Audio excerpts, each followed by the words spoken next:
Continuamos, queridos amigos de EBTV. Nuestra invitada de hoy es la escritora, articulista, periodista Karina Sáenz Borgo, venezolana ganadora de entre tantos premios, del premio Mariano de Cavia, uno de los premios más importantes que otorga el periodismo en el Reino de España. ¿Quién te llamó? ¿Cómo te enteraste que habías ganado el premio? Ay, eso fue muy graciosa, esa llamada, fue muy pintoresco.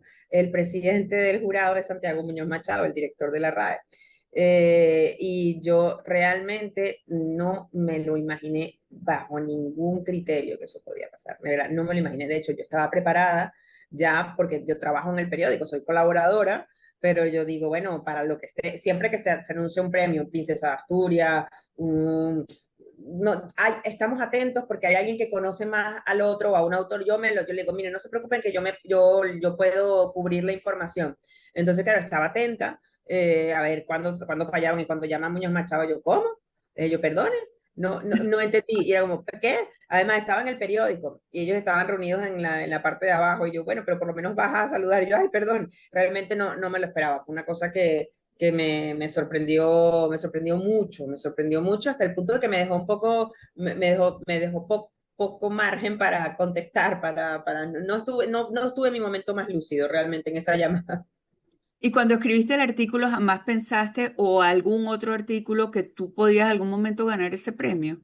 Lo que pasa es que es una conversación de esta curiosa y un amigo columnista, escritor también español, José Peláez, que él siempre discute conmigo porque yo le digo que la columna, tal y como se comprende, la columna periodística española es una institución literaria española. A mí me costó mucho tiempo, tengo 20 años aquí, me costó comprender porque la columna de opinión, tal y como yo la entendía, en una tradición distinta, más norteamericana, es más bien la columna de información o de análisis, no un ejercicio estilístico, como si realmente hay un columnismo todo el siglo XX español muy marcado. Puede quizás que en Argentina o hubiese un perfil literario más remoto en el siglo XX, pero para mí la columna de opinión, tal y como este premio la concibe y como los españoles la conciben, para mí es una adquisición nueva. Es decir, es algo que en mi cabeza no se me hubiese ocurrido jamás, que yo iba a poder escribir una columna. Escribo columnas de opinión porque, bueno, son un instrumento, son unas estampas, digamos, pero la verdad es que no necesariamente la columna. Además, la columna tiene unas cargas literarias en España que son tremendas, ¿no? Y unas improntas tremendas que yo nunca me vi como candidata en ese registro, vamos a decirlo. Mira, yo soy muy amiga de Mario Antonio Sandoval, guatemalteco, que es director de Prensa Libre y fue presidente de la Academia de la Lengua correspondiente a la Real Española.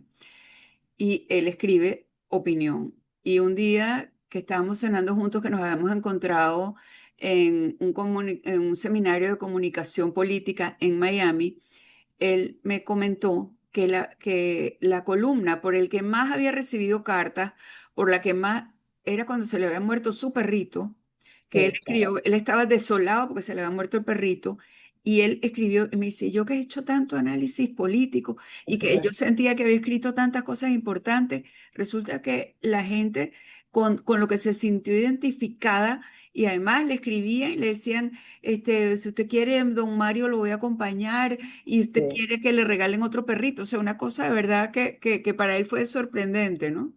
Sí, no, hay una serie de autores, además, no sé, por ejemplo, en el caso de España, Francisco Umbral, probablemente de las cosas más hermosas que escribió, lo escribió con la muerte de su hijo. Sin duda alguna, se abre una brecha ahí entre lo muy personal que conecta con el lector, que aparentemente no se ve, ¿no? Que digamos es un proceso que abre un canal de comunicación directo y el canal emocional siempre genera mucha más cercanía, ¿no? En muchos aspectos que un análisis, sin duda alguna.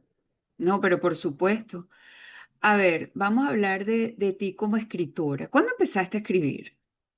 Yo empecé a escribir desde muy pronto, muy pronto, es decir, con 8 o 9 años, esa relación que solemos desarrollar los niños con la escritura, ¿no? Uno enuncias el mundo cuando estás escribiendo de niño, ¿no?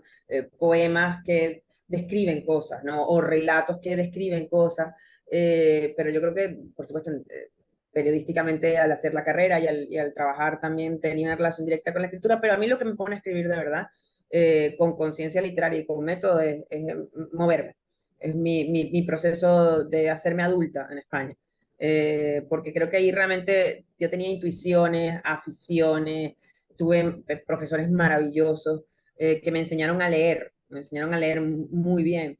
Pero creo que cuando ya a mis 22, 23, que además en España el uso del idioma, siendo el mismo idioma, son distintos. Ujú, Es decir, el español y el castellano comparten una serie de elementos y al mismo tiempo se separan en otros. Entonces, ser consciente de ese repertorio que se me abría con el lenguaje, periodísticamente hablando, me dio la puerta, ¿no? De alguna manera me abrió las puertas para darme cuenta que la literatura de manera consistente y seria era una cosa que formaba parte de mí, sin duda alguna para mí. Fue a partir de los 23, 24 es cuando yo empiezo a escribir manuscritos de manera ordenada y sistemática, ¿no? No como ejercicios de enunciación sentimental o que nos pasa mucho, como dice ujú. Leila Guerrero, que ella dice, ¿tú has visto alguna vez que un niño aprende a escribir haciendo un reportaje de su casa? No, claramente no siempre hay un enunciado de aquellas cosas que, ¿no? De la madre, no hay una relación con el lenguaje como la desarrolla la adultez, digamos. Exacto, sí. Pero es lindo, sí. Yo creo que los escritores, yo empecé a escribir también muy chiquita. Yo a los 6 años le pedí al niño Jesús una máquina de escribir. La trajo Sí, me la trajo. Una Olivetti que escribía en letra cursiva y en tinta roja o tinta negra. con la cinta, Sí, era una belleza y estaba como en una maletita así gris. Y yo lo primero que escribí fueron poemas. Escribí muchos poemas, claramente, sí, por claro. ahí los tengo guardados todavía. ¿Y tú escribiste poemas también? Los primeros fueron poemas. Es que yo creo que todo tengo, sí, fueron poemas, porque además la poesía es una forma natural eh, de, de, de poner, es decir, tanto la rítmica, incluso creo que siendo niños tenemos una oralidad que está ahí presente, incluso la forma en la que los niños recibimos la literatura es una forma expositiva, oral, ¿no? Es Sí, decir, este enunciado, ¿no? Del relato corto o de la coplilla o incluso la propia cultura popular, ¿no? Oral, tío tigre y tío conejo, tienen mucho que yo creo que despiertan esos resortes y bueno, por supuesto que somos un país con una tradición poética tan poderosa que es imposible maravillosa, sustraerse a ella, definitivamente. ¿no? Sí. Vamos a hacer otra pausa, Karina, y ya regresamos contigo para hablar en el tercer segmento. Ya venimos con la escritora Karina Sainsborg.